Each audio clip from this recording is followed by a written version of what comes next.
Oui, Ok, Oui, parfait. on n'a pas. Donc, je vais vous proposer aujourd'hui en fait un double regard qui se base en partie sur ma thèse et aussi en partie sur mon travail actuel en fait qui est en lien direct avec la promotion des femmes en informatique. Donc, ma thèse en fait porte sur le hacking du point de vue de la reproduction sociale dans une perspective plutôt bourdieusienne, alors thèse qui ne se portait pas spécifiquement sur la place des femmes dans ce milieu particulier. Mais du coup, je vais essayer de faire quelques liens.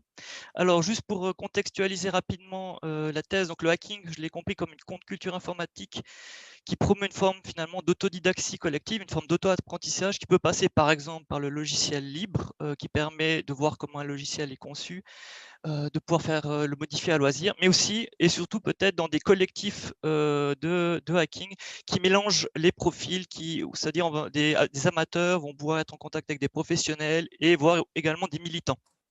Le hacking pouvant se comprendre comme la recherche de virtuosité technique, mais aussi comme des fois des formes de militantisme pour le logiciel libre, la protection de la vie privée sur Internet. Donc c'est un domaine assez hétéroclite. Dans ce cadre de ma thèse, que je me suis intéressé, c'était à lire les trajectoires de formation, mais aussi de carrière professionnelle à la lumière des socialisations parallèles, peut être familiales, et liées justement à la pratique amateur du hacking dans le cadre des loisirs. Alors, pour les femmes, je pense que ça va surprendre personne si je dis que j'ai eu beaucoup de difficultés à trouver des femmes dans ce milieu très masculin qu'est le hacking. J'ai quand même pu rencontrer 5 femmes sur un total de 60 entretiens biographiques. J'ai donc mené des entretiens biographiques. Je vais être aussi assez rapide sur la présentation, enfin de tout ce qui est méthodologie ou autre. On peut éventuellement en revenir effectivement aussi dans la discussion. Et l'autre regard que j'aimerais apporter, c'est une expérience professionnelle. Donc, je suis chargé de projet dans une haute école spécialisée suisse. Et un des projets sur lesquels j'ai été amené à travailler, c'est un projet de promotion des femmes en informatique. Donc, je trouvais intéressant d'essayer de tisser des liens entre ces deux aspects finalement, et particulièrement un sondage qu'on a mené auprès des étudiants, anciens étudiants et du personnel enseignant dans les filières informatiques. Donc cette présentation a aussi un petit côté expérimental. Je vais peut-être faire aussi un ou deux grands écarts, je m'en excuse d'avance. Mais je vais essayer de voir effectivement si ces deux regards permettent finalement d'obtenir, de tisser des liens intéressants pour alimenter la discussion par après. Donc pour donner le point de départ de finalement cette communication, je suis parti de l'idée qu'innover finalement c'est se distinguer. Pour une femme, donc innover en informatique, c'est se distinguer dans un milieu masculin. Et là, ça va faire écho à ce qu'on vient d'entendre juste avant. Dans le sondage qu'on a mené dans la haute école, on voit que la tendance est plutôt chez les femmes de se conformer plutôt que de se distinguer. Alors, il y a des résultats qui m'ont surpris quand on a épluché, on va dire, les résultats de ce sondage. Alors, c'est un petit sondage, 260 répondants, donc on n'est pas du tout à la même échelle que le questionnaire de l'intervenante d'avant. Mais c'est un sondage qui était vraiment dans le cadre d'un projet institutionnel, mais qui permet déjà de tisser quelques pistes intéressantes. Donc, par exemple, quand on demande comment on pourrait finalement attirer plus de femmes, on avait un item qui était de renforcer et développer les programmes pour jeunes femmes. Et là, étonnamment, 22% de femmes choisissent cet item contre 42% d'hommes.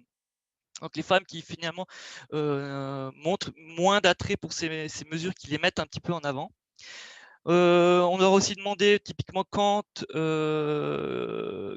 qu'ils pensaient que les femmes pouvaient apporter finalement dans le milieu de l'informatique, s'il y avait plus de femmes en informatique. Donc les items qui valorisaient leur position, on avait un taux de non-réponse ou plutôt de non-choix qui était 2 fois plus élevé chez les femmes que chez les hommes. Donc elles étaient 2 fois plus nombreuses à ne pas choisir ces items qui valorisaient leur position. Et aussi, et ça fait vraiment écho directement à la présentation d'avant, il y avait aussi un certain nombre de réponses qualitatives, donc ça peut être autant hommes et femmes, qui disaient qu'il n'est pas nécessaire, par exemple, de mettre les femmes sous les projecteurs, ou certaines qui se focalisaient aussi sur une année préparatoire qui leur est spécifiquement dédiée dans notre établissement, notamment pour faire le passage du gymnase à la haute école. Et typiquement avec des discours qui disent que finalement cette année préparatoire n'est pas forcément utile, ça les stigmatise plus que ça les aide, etc. Et donc y compris des femmes qui avaient ce genre de discours-là dans le sondage. Et on voit effectivement aussi qu'une culture masculine toujours prégnante, ça va surprendre personne. Donc les comportements sexistes sont considérés comme toujours inappropriés par 38% seulement des étudiants, contre 59% des anciens étudiants et 78% des enseignants. Alors ce que j'ai pas noté là, et ce qui explique la différence, c'est qu'il y avait un autre item qui était finalement que les blagues sexistes bien dosées sont finalement, on peut les faire, quoi, c'est pas trop un souci. Et donc c'est ça qui explique vraiment, c'est en miroir. Donc les étudiants choisissaient pas mal cette option de la blague sexiste qui, pour eux, si c'est une blague et qu'elle est bien dosée, c'est tout à fait tolérable. Eric, pardon de Oui. vous interrompre. Oui. On voit toujours votre première slide. Est-ce que c'est normal ou est-ce qu'on est Non, censé voir autre chose? c'est Ouais, pas même normal. question. Voilà. Ah, ça, c'est pas normal, d'accord. C'est la première fois que j'utilise Zoom. Normalement, je suis habitué à Microsoft Teams. Alors, Alors là, c'est bon. là, c'est bon? Oui. OK. Page 4. Page 4. Alors, c'est bizarre, il y a dû y avoir un bug. Donc, voilà, là, il y avait effectivement les différents résultats que je venais de présenter. Donc là, on était au comportement sexiste toujours inapproprié. Donc, effectivement. Et donc maintenant, là, c'était un peu pour l'introduction. Donc la thèse, en fait, alors j'ai effectivement pu rencontrer et interviewer peu de femmes hackers, mais qui avaient quand même comme particulier de pouvoir s'imposer et de se distinguer dans le cadre de leur formation et aussi plus tard dans le cadre de leur parcours professionnel. Et ce que j'ai pu remarquer, c'est que c'est grâce aux ressources acquises lors de la pratique amateur, donc dans les loisirs, et aussi grâce à l'articulation de cette pratique amateur avec le parcours de formation. On va voir ça un petit peu plus en détail. Donc avant l'innovation chez les hackers de manière générale homme-femme, quelques aspects que j'ai pu remarquer dans ma thèse. Donc quand les hackers innovent, c'est vrai, il faut le comprendre d'une certaine manière comme le transfert de certains aspects de leur pratique amateur vers la pratique professionnelle. Ça peut aussi avoir lieu déjà dès les études. Pour donner des exemples, ça peut être par exemple, je ne sais pas si vous avez entendu parler, le domaine, maintenant ça fait 10-15 ans qui s'est développé, du hacking éthique.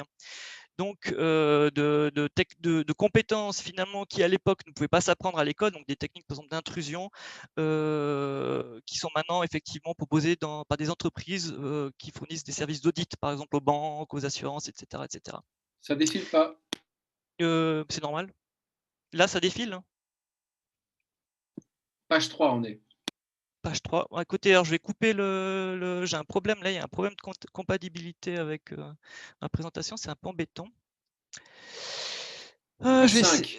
5, oui. Alors là, je vais couper le diaporama comme ça va. Là, si je défile les pages 5, 6, 7, vous voyez? Oui, c'est un bon choix. Restez comme Ouais, ça. alors je vais rester comme ça, c'est beaucoup plus simple.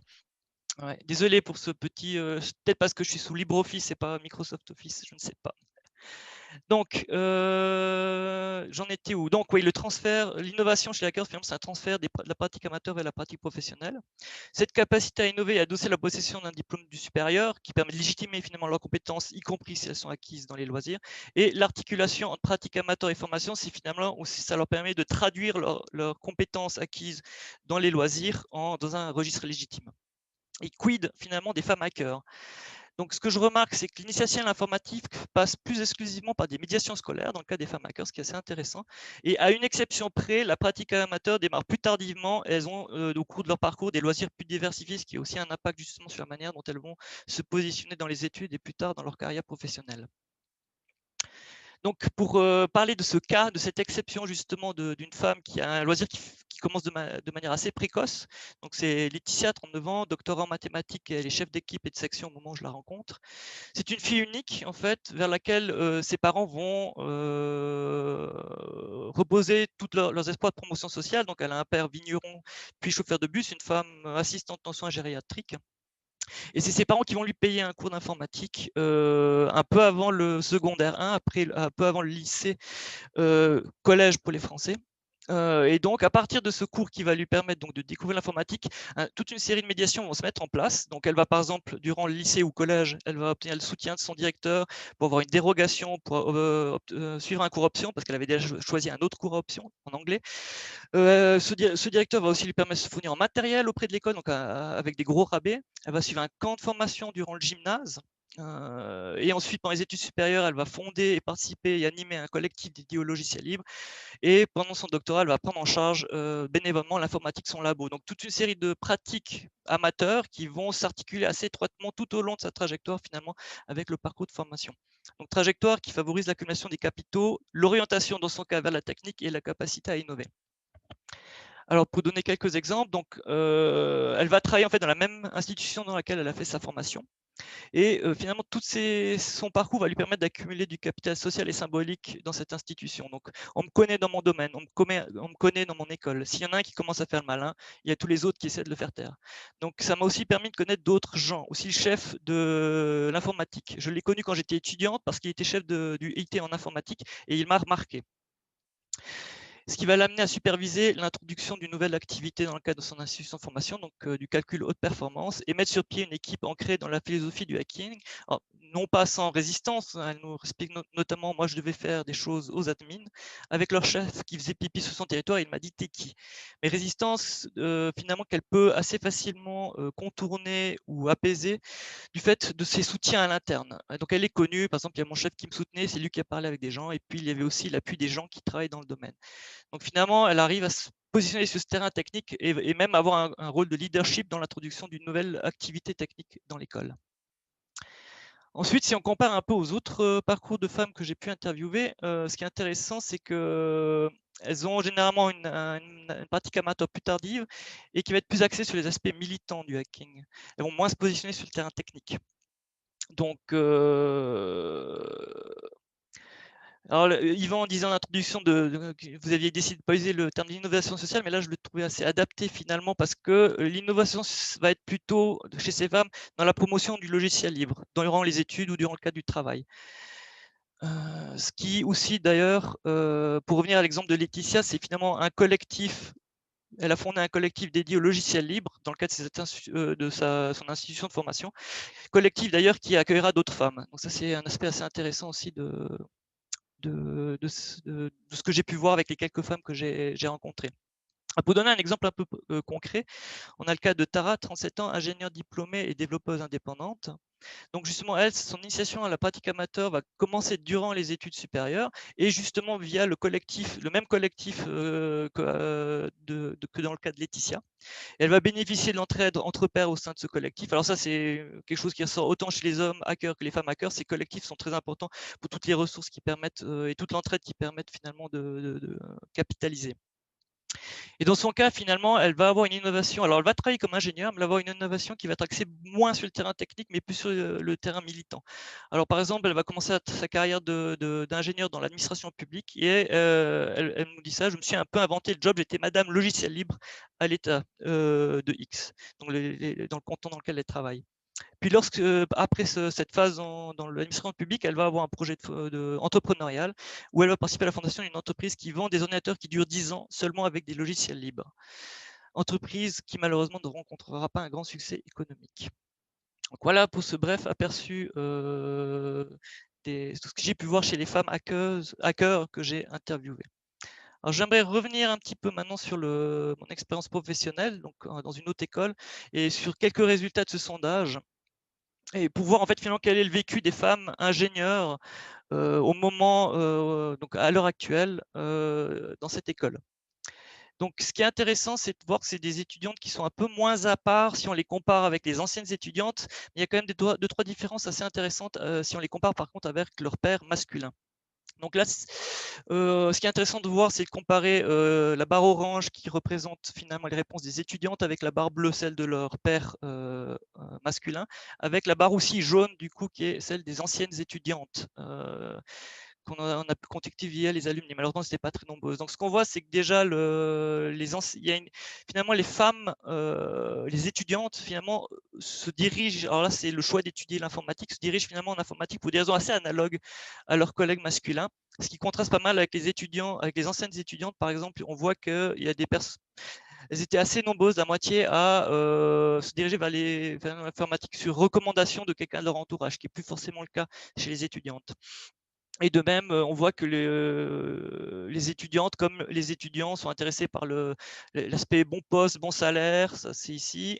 Et aussi intéressant, elles sont à peu près autant à dire avoir eu des expériences préalables avant de démarrer leurs études, finalement. Donc elles se démarquent moins que les anciennes étudiantes. Pour revenir sur la question de l'ambiance masculine et des comportements sexistes, on voit une évolution aussi entre les anciennes étudiantes premier graphique à gauche et le comportement sexiste, et excusez-moi, les étudiantes second graphique à droite. Donc on voit que ce soit la première colonne, c'est-à-dire les personnes qui disent avoir été témoins d'un comportement sexiste, ou la deuxième, c'est avoir subi personnellement un tel comportement, il y a une diminution entre les anciennes étudiantes et les étudiants, mais à me nuancer par le fait qu'il y a toujours quand même 25% environ des étudiantes qui disent avoir vécu personnellement des comportements sexistes. Donc il y a quand même une amélioration, mais on va dire les difficultés sont toujours là. Peut-être là je fais une petite parenthèse par rapport à cet aspect-là. Ce qui est intéressant, c'est que là, il y a des choses qui bougent assez récemment. Je lance ces pistes pour éventuellement alimenter la discussion après. Donc, il y a un nouveau groupe égalité qui a été monté dans notre école justement pour s'attaquer à ces problèmes et qui vient de lancer un sondage qui sera suivi par une grande campagne de communication sur toutes les formes de discrimination, donc celles qui sont liées au genre, à l'orientation sexuelle, mais aussi à l'origine, à la religion. Et donc, on voit une volonté en tout cas institutionnelle de prendre à bras le corps cet aspect notamment, mais aussi les autres formes de discrimination. Et un autre résultat, qui paraît un petit peu hors sujet, mais je voulais le mentionner parce qu'il y a aussi un lien, il m'a fait penser à un aspect de ma thèse que je n'avais pas forcément relevé avant. C'est que si on regarde les différences entre les étudiants et les étudiantes, un qui ressort assez fortement, c'est l'attrait ou non pour les rencontres ici, donc la deuxième colonne, avec les entrepreneurs. Donc on voit que les étudiantes sont nettement moins intéressées que les étudiants par des rencontres avec des entrepreneurs, donc une forme de distance avec le pôle entrepreneurial. Ce qui m'a fait penser finalement à un lien avec ma thèse. Donc, on a vu assez rapidement dans ma description finalement de ces parcours de femmes. Ce qui est assez important pour ces femmes, c'est de pouvoir s'intégrer, notamment au niveau des études supérieures, dans des collectifs de pairs, des collectifs de hackers. Et que, en tout cas, dans un cas, il y avait un collectif de logiciels libres qui était relativement ouvert aux femmes, qui a accueilli plusieurs femmes.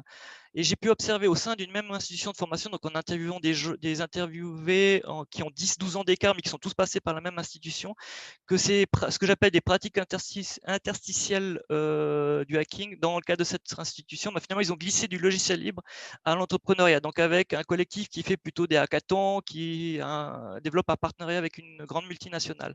Et ce qui est intéressant, c'est que autant le collectif dédié au libre a accueilli plusieurs femmes, autant celui à l'entrepreneuriat est exclusivement masculin. Donc, la réflexion que je me suis faite, c'est que finalement, cette tendance à avoir une innovation sur le modèle de la Silicon Valley, qui était assez fort en tout cas dans le cas de ce collectif, si ça n'impulse pas un nouveau durcissement des rapports genrés en informatique. Voilà. Donc, je vais prendre un petit peu plus de temps sur le dernier point de ma conclusion, parce que les autres finalement répètent les éléments que je viens de dire. Je voulais finir aussi par une note un peu positive, comme l'intervenante précédente. Donc finalement, est-ce que les mesures de promotion vont pas, est-ce qu'il n'y a pas des mesures de promotion qui vont dans la bonne direction? Car là, j'ai parlé du canton de Vaud spécifiquement suisse, parce que c'est le terrain que je connais, sur le terrain sur lequel je travaille, et qui font écho à des éléments de ma thèse. Donc par exemple, le canton de Vaud a développé un projet assez ambitieux d'introduction d'un enseignement obligatoire en informatique, pas en information, excusez-moi, en informatique, dès le niveau primaire. Et donc, vu dans le parcours des femmes l'importance des médiations scolaires, on peut se dire que peut-être c'est une petite porte aussi pour amener plus de femmes dans ce domaine de l'informatique. Et un autre aspect qui est intéressant et sur lequel je vais peut-être développer un petit peu plus, ce qui permet peut-être aussi tisser quelques liens avec la présentation précédente. Je n'ai pas encore mentionné, mais avant de travailler dans ce projet de promotion des femmes en informatique, j'ai également rédigé un rapport de synthèse pour un groupe de travail du canton qui était dédié justement à la question de la pénurie dans les mines de manière générale. Et un des résultats de ce groupe de travail, et une des propositions d'action, c'était de renforcer la cohérence et la continuité des mesures de promotion, notamment pour renforcer aussi justement le recrutement et la rétention des femmes dans les MINT et en informatique en particulier. Ce que je trouve, ce qui est assez intéressant, notamment parce qu'on voit dans le parcours de Laetitia, la seule femme hacker finalement qui a réussi à s'imposer sur le terrain technique, c'est parce qu'elle a eu une pratique amateur qui a commencé tôt et qui était articulée de manière durable finalement à son parcours de formation. Donc ça, c'est aussi quelque chose qui peut aller dans le bon sens. Et en termes très concrets, c'est aussi quelque chose que j'ai pu voir mettre progressivement en application dans mon institution. Donc une des premières choses qu'on a remarqué dans le projet sur lequel j'ai travaillé, c'est que finalement, il y avait pas mal de petites initiatives, notamment pour amener les jeunes et les jeunes femmes en particulier vers la technique et l'informatique, mais elles étaient un peu éclatées, il n'y avait pas finalement de vision globale. Donc la première chose qu'on a fait, c'est effectivement d'avoir une communication cohérente, globale sur toutes ces mesures, les mettre ensemble pour qu'aussi les femmes, une fois qu'elles rentrent dans un de ces ateliers pour les jeunes, puissent en faire d'autres et idéalement accompagner tout leur parcours. Petite anecdote, c'est que cette action de notre part a été vite rendue caduque parce que quelque chose de mieux a encore été fait au niveau du canton avec le programme Plus, qui finalement promeut auprès des jeunes et notamment des jeunes femmes, finalement met en commun tous les ateliers de formation, d'initiation proposés par les différentes institutions de formation du canton de Vaud. Donc ça, c'est aussi un aspect assez intéressant. Et un autre aspect peut-être pour cette cohérence et continuité, mais plutôt à l'interne, ce qu'on a aussi remarqué, c'est que finalement, il y a pas mal de démarches, souvent parallèles, et une difficulté finalement à faire les liens. Et on a essayé dans notre cadre de nos projets de faire des liens. Je donnerai un seul exemple concret. On a un groupe aussi, alors justement, qui a été monté, un groupe de personnes de confiance auxquelles les personnes victimes de discrimination peuvent justement se diriger. Mais avec la grande question, c'est comment on arrive à toucher la population étudiante, parce qu'il y a des fois quand même des difficultés à communiquer ou à faire connaître ce genre de mesures auprès de cette population. Et en parallèle, il y avait eu les étudiants eux-mêmes qui avaient l'initiative de mettre en place un service de coaching, donc proposer une formation aux coachs étudiants et leur faire connaître les actions finalement qu'on avait à l'interne sur le versant de la promotion des femmes et aussi de lutte contre les discriminations. Donc c'est aussi une des choses qu'on a fait dans le cadre de ce projet pour essayer de commencer à mettre ensemble ces différentes mesures en espérant qu'elles aient un impact d'autant plus fort à l'avenir. Donc voilà, je crois que je vais m'arrêter là.